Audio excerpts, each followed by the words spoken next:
पाठ 15 वीर अभिमन्यु। पाठ परिचय। प्रस्तुत नाटक पौराणिक कथा महाभारत के युद्ध की एक महत्वपूर्ण घटना पर आधारित है। इसमें 5 पांडवों में से अर्जुन के पुत्र के पौरुष का महिमा गान हुआ है।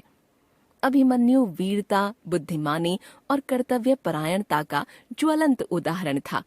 17 वर्षीय अभिमन्यु के बलिदान को शत्रु पक्ष ने भी शत शत नमन किया था। पांडवों में युधिष्ठिर, अर्जुन, भीम, नकुल और सहदेव तथा कौरवों में दुर्योधन 100 भाइयों में सबसे बड़े थे। चर्चा करें, क्या अभिमन्यु ने चक्रव्यूह को भेदने का प्रस्ताव रखकर मूर्खता की थी या फिर बुद्धिमानी? चर्चा करें। जीवन मूल्य: वीरता, साहस, बुद्धिमत्ता, कर्तव्य परायणता का भाव, अन्याय का प्रतिकार, कठिन परिस्थितियों का डटकर सामना करना, बड़ों के प्रति आदर सम्मान का भाव, वाक्पटुता तथा सहिष्णुता की भावना। पात्र: अभिमन्यु अर्जुन का पुत्र, युधिष्ठिर पांडु के ज्येष्ठ पुत्र, भीम पांडु के तृतीय पुत्र, दुर्योधन धृतराष्ट्र के ज्येष्ठ पुत्र, कर्ण दुर्योधन का मित्र, अश्वत्थामा गुरु द्रोणाचार्य का पुत्र, लक्ष्मण दुर्योधन का पुत्र, शल्य कौरवों का सैनिक। पहला दृश्य: कुरुक्षेत्र में धर्मराज युधिष्ठिर का शिविर। शिविर पर राज पताका फहरा रही है। प्रहरी गण सशस्त्र पहरा दे रहे हैं। शिविर में आसन पर चिंता मग्न युधिष्ठिर बैठे हुए हैं। पास में ही भीम, नकुल तथा सहदेव अपने अपने आसनों पर आसीन हैं। अन्य योद्धा गण गंभीर मुद्रा में अस्त्र शस्त्र से सुसज्जित खड़े हुए हैं। युधिष्ठिर गंभीर स्वर में: अब क्या होगा? सूचना मिली है कि आचार्य द्रोण ने अजेय चक्रव्यूह की रचना की है। कुटिल दुर्योधन ने उनकी क्रोधाग्नि को बहुत भड़का दिया है।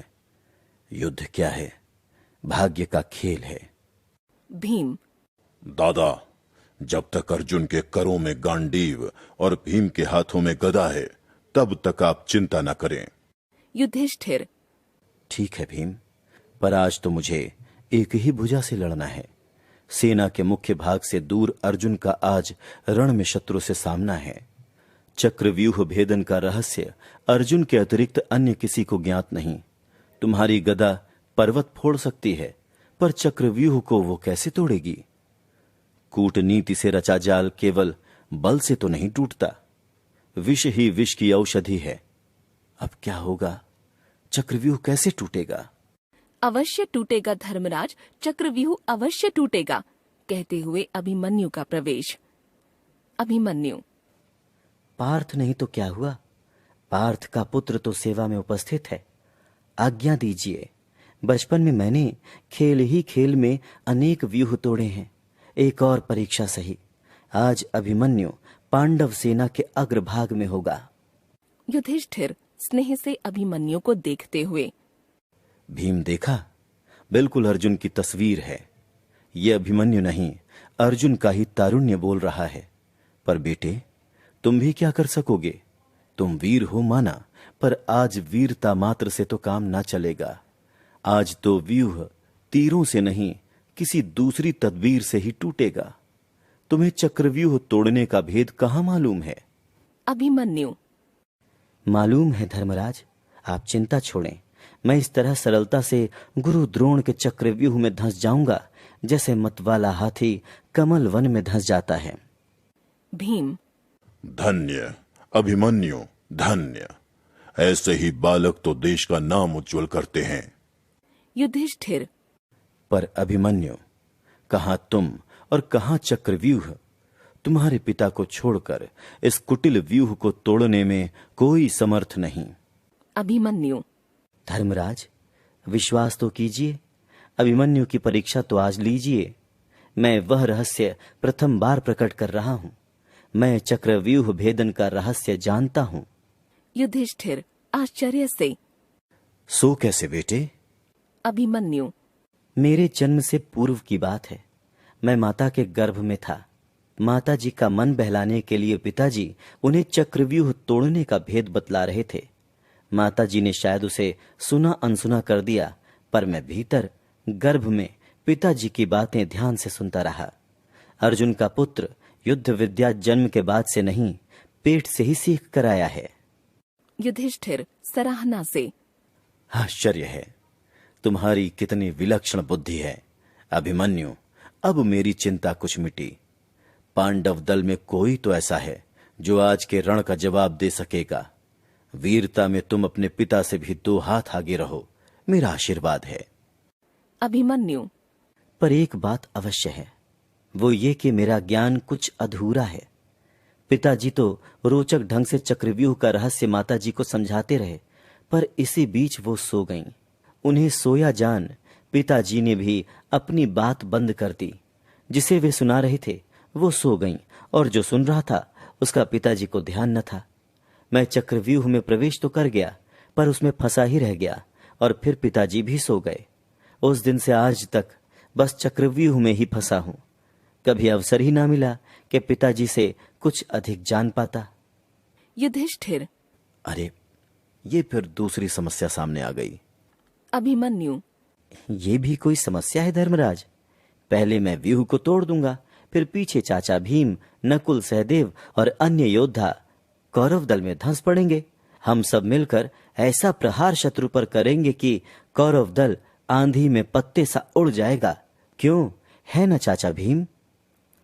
भीम, बहुत ठीक, बहुत ठीक। अभिमन्यु, तुम व्यूह को तोड़ भर देना, फिर तो मैं गाजर मूली की तरह शत्रु को काट कर रख दूंगा। तीर वालों की बात तीर वाले जाने। मेरी गदा तो वज्र सी टूटकर दुश्मन को यमलोक पहुंचा देती है। युधिष्ठिर, ठीक है अभिमन्यु, आज तुम्हारे ही हाथ हमारी लाज है। अभिमन्यु, धर्मराज, चिंता ना करें।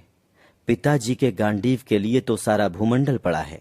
इस तुच्छ चक्रव्यूह को तो मैं ही आज खंडित कर डालूंगा।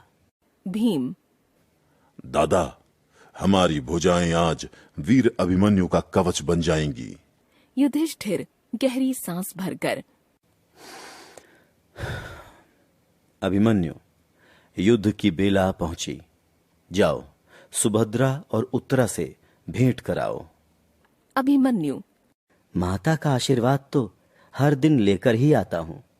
वह माथे पर तिलक लगा हर दिन विदा देती हैं। आज तो माँ माथे पर बहुत बड़ा तिलक लगाएंगी और उत्तरा की आरती के दीप भी अधिक जलेंगे। पर वाह, रोज रोज तिलक आरती करा संध्या में युद्ध से सकुशल लौट आना क्षत्रिय को शोभा नहीं देता। क्षत्रिय की शोभा तो बस मारने और मर जाने में ही है। जो दूसरों के शीश काटने का संकल्प करता है उसे अपना शीश भी तो नहीं गिनना चाहिए। आज दादा कुछ कर दिखाने की इच्छा है, आशीर्वाद दीजिए। युधिष्ठिर भरे कंठ से, बेटा अभिमन्यु, यशस्वी बनो। भीम से, भाई भीम, आज पांडवों की जीवन मणि तुम्हें सौंप रहा हूँ। आज अर्जुन नहीं है, पार्थ की आंखों का तारा आज तुम्हारी पलकों की छां में रहे, बस यही चाहता हूँ। भीम, निश्चिंत रहें धर्मराज, हम आज चक्रव्यूह को भंग कर विजयी बनेंगे।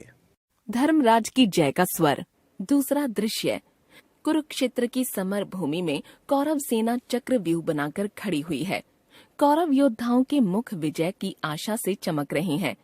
एक ओर तेजी से रथ दौड़ाते हुए अभिमन्यु का प्रवेश, पीछे भीम और पांडव योद्धाओं के कुशल शर संचालन से चक्रव्यूह का अग्रभाग छिन्न भिन्न हो जाता है। अभिमन्यु का रथ कौरव सेना में धंस जाता है। अभिमन्यु का मार्ग रोकते हुए दुर्योधन के पुत्र लक्ष्मण का रथ आगे आता है। लक्ष्मण, बस बस अभिमन्यु, तुम बहुत वीरता दिखला चुके। निरीह कुरु सैनिक नहीं, अब दुर्योधन सुत लक्ष्मण सामने है। संभल जाओ, रथ पीछे ले जाओ, आग से मत खेलो। अभिमन्यु, आग से खेलना ही क्षत्रियों का जीवन है। तुम्हें प्राणों का मोह है तो जाओ, प्राण दान देता हूं, भाग जाओ। लक्ष्मण, अभी दूध के दांत भी तो टूटे नहीं हैं मेरे शूरवीर। ये कुरुक्षेत्र है, बच्चों का खिलवाड़ नहीं। चक्रव्यूह भंग करने की बड़ी कीमत चुकानी होगी। लोहे के चने मत चबाओ। अभिमन्यु, इन तीरों से तो आज वज्र को भी खंड खंड करने की इच्छा है। तीर का उत्तर बातों से नहीं, तीर से ही दो। चक्रव्यूह तो कभी का खंडित हो चुका। सुन रहे हो पांडव सेना का हर्षनाद और चाचा भीम की गर्जना? लक्ष्मण, गांडीवधारी का बेटा भी आज अपनी धनु ही को गांडीव मान बैठा है, यही तो अचरज है। अभिमन्यु, हाँ, मेरे हाथों में आज एक छोटा गांडीव ही आ टिका है। बचो। अभिमन्यु शर छोड़ता है। लक्ष्मण भी आक्रमण का उत्तर तीर छोड़कर देता है। दोनों में युद्ध होता है। अंत में अभिमन्यु का तीक्ष्ण शर लक्ष्मण के शीश को काट धड़ से अलग कर देता है। दुर्योधन यह दृश्य देखकर दुख से चीत्कार कर उठता है। अभिमन्यु का रथ बिजली की गति से चक्रव्यूह के भीतर और अंतिम द्वार की ओर बढ़ जाता है। दुर्योधन उच्च स्वर से पुकार कर, कौरव वीरों, आओ, सब आओ। गुरु द्रोणाचार्य से कहो कि अभिमन्यु ने मेरे पुत्र को सदा के लिए रणभूमि में सुला दिया। धर्म या धर्म की चिंता मत करो, जैसे भी हो अभिमन्यु का वध करो। कौरव सेना के 7 महारथी एकत्र होते हैं। सब एक साथ मिलकर अभिमन्यु पर आक्रमण करते हैं। अभिमन्यु का मुकुट तिरछा हो गया है। अस्ताचलगामी सूर्य की किरणों से वह दमक रहा है। उसका शरीर रक्त रंजित है। माथे पर श्रम कण झलक रहे हैं। केश अस्त व्यस्त हैं। कुंडल शर संचालन में द्रुत गति से हिल रहे हैं। युद्ध भूमि से उड़ी धूल के बीच मानो बिजली चमक रही है। कर्ण, अद्भुत शौर्य है। ऐसी वीरता तो इस अवस्था में देखी सुनी नहीं गई। क्यों न हो, अर्जुन का पुत्र है। अश्वत्थामा, अभिमन्यु नहीं दिखता, एक बिजली भर चमक रही है। कब तीर लेता है, कब छोड़ता है, कुछ समझ में नहीं आता। बस सैनिकों की चीत्कार सुनाई देती है। शल्य, अरे आज तो सर्वनाश कर रहा है ये दुधमुहा बच्चा।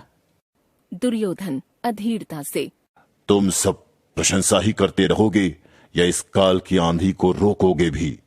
शल्य व्यंग्य से, बात तो तुम ठीक कह रहे हो दुर्योधन, पर प्रश्न तो यही है कि इस आंधी को रोके कौन। आगे आओ, तनिक इस आंधी का थपेड़ा तो देखो। कुरुपति, यह पासे का खेल नहीं है। दुर्योधन, समय नष्ट मत करो, सब मिलकर अभिमन्यु पर आक्रमण करो। 7 महारथी मिलकर अभिमन्यु पर आक्रमण करते हैं। भीषण युद्ध छिड़ता है। अभिमन्यु शत्रुओं को आहत करता हुआ स्वयं लहूलुहान हो जाता है। रथ टूट जाता है। सारथी और घोड़े नष्ट हो जाते हैं। धनुष डोर कट जाती है। कृपाण भी 2 टूक हो जाता है। अभिमन्यु, एक बालक से 7 महारथी जूझ रहे हैं, यह अधर्म है। दुर्योधन, धर्म अधर्म की बात तो तुम धर्मराज से पूछना, जिन्होंने एक अबोध बालक को काल के मुख में झोंक दिया। कहां है अर्जुन, कहां है भीम? कृष्ण के सुदर्शन चक्र को क्या हो गया? अभिमन्यु, चुप रहो कुरुपति, वो समय निकट है जब गांडीव की ज्वाला में कौरव सेना पतंगों सी भस्म हो जाएगी। जयद्रथ ने व्यूह द्वार पर ही चाचा भीम को रोक लिया, नहीं तो आज तुम्हारे पापों का घड़ा फूट जाता। मुझे धनुष बाण दे दो, नई तलवार दे दो, फिर लड़ो, देखूं किसमें कितना जीवट है। दुर्योधन हंसते हुए, अभिमन्यु भीख मत मांग, युद्ध में मौत मिलती है, भीख नहीं। अब तेरी गिनती की सांसें हैं। अभिमन्यु रथ का पहिया हाथ में उठाए अभिमन्यु रथ से कूदकर शत्रुओं पर टूट पड़ता है। बचो बचो, तुम्हारे इस अधर्म का दंड गांडीव देगा। अभी इस रथ के पहिए से ही जीवन की अंतिम सांस तक तुम सबसे युद्ध करूंगा। अभिमन्यु रथ चक्र से शत्रुओं से लड़ता है। अंत में चक्र भी टूट जाता है। उसी क्षण कौरव सेना के 7 महारथी अभिमन्यु को घेर कर उसका वध कर देते हैं। कर्ण, दुर्योधन, अभिमन्यु तो मारा गया, पर धन्य है ऐसी वीरता। जीवित रहता तो अर्जुन को मात करता। कुरुक्षेत्र में अब कल से युद्ध का क्या रूप होगा, इसी विचार में डूब रहा हूं। दुर्योधन, कैसा विचार? कर्ण, अर्जुन मेरा प्रतिद्वंदी है। मैं उसके रथ की गति को भरसक रोकूंगा, पर पुत्र वध का बदला वो लेगा, अवश्य लेगा। अभिमन्यु के वध का मूल्य क्या होगा कह नहीं सकता, लेकिन इसकी कीमत मैं भी बन सकता हूं और तुम भी। दुर्योधन। कल की बात कल देखी जाएगी। कर्ण, ये तो हमारी विजय का क्षण है, हर्ष मनाओ। दुर्योधन विजय शंख फूंकता है, पर्दा गिरता है। लेखक डॉक्टर चंद्र प्रकाश वर्मा।